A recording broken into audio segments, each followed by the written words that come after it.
Welcome to Feast Magazine's Campfire Cooking, sponsored by Schaefer's. Enjoy backyard cooking with a Traeger grill or smoker this summer. Hey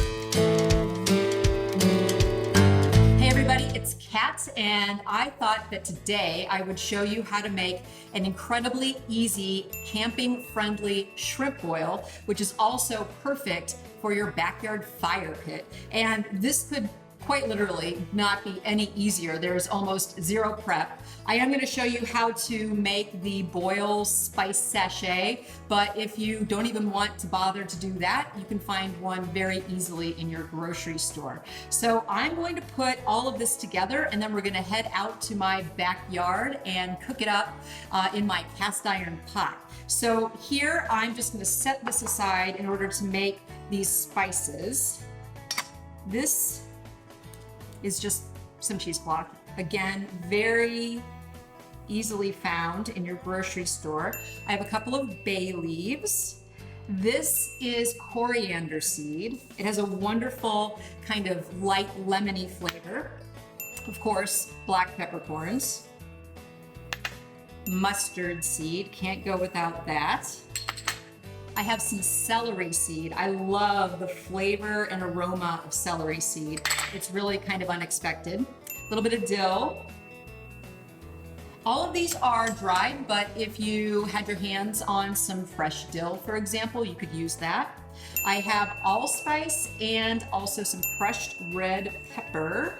And then the salt, I'm just gonna put into the water by itself. So all I'm gonna do is wrap this guy up with some kitchen twine. That's how easy this is. Okay. There's my sachet, done. Took about a minute and a half. So I'm gonna do the majority of the rest of my, prepping out by the fire. So all I'm gonna do now is quarter my lemon. So I just need 2 quarters. I'm also going to quarter this very small onion. And then the last thing that I'm going to do is I'm just going to go ahead and shuck this fresh corn. It's summertime after all. Got to get your hands on some really awesome corn. There's 3 garlic cloves in there. And tell you what, I'm going to go out and check my fire. I'm going to bring these ingredients with me, and I'll see you out there.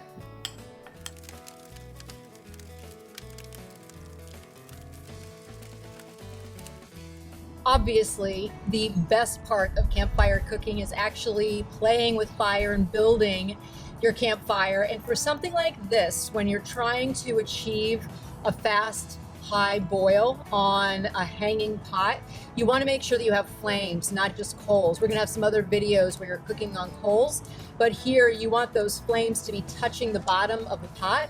And so you want a nice fast fire. I'm gonna go ahead and add the salt and the spices to this, and I'm gonna let it sit for probably 10 minutes or so just to let everything kind of infuse into the water. Then I'm going to add my potatoes.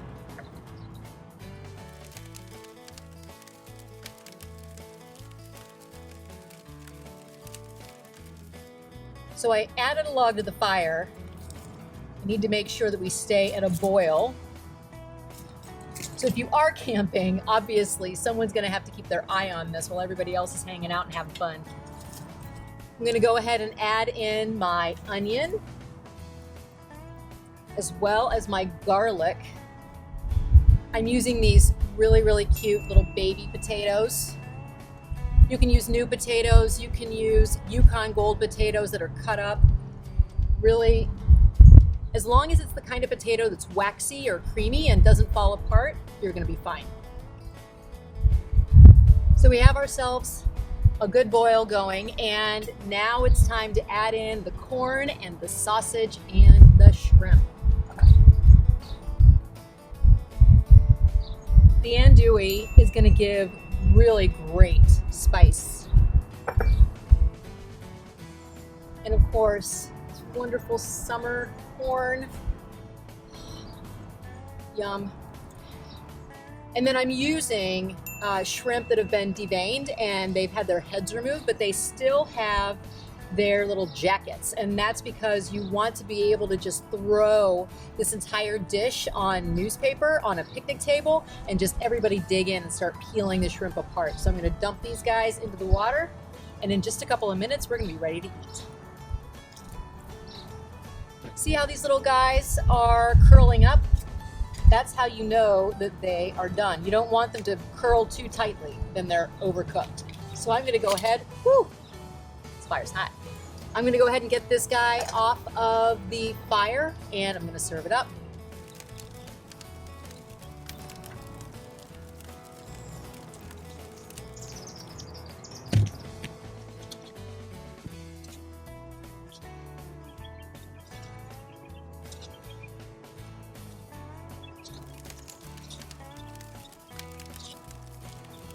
Okay, that's it. It could not have been easier. I mean, seriously, probably the hardest thing was making sure that the pot was still boiling. So I hope you enjoyed this recipe, and I hope you're inspired to try it on your own. I just squeezed a little bit of lemon on top, and I'm gonna dig right in with my hands. If you're looking for the full recipe, just check this site along with some hints and tips from me, and I'll see you next time.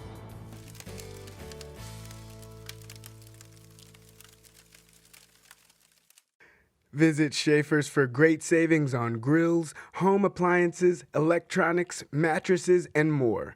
Family owned and operated since 1946.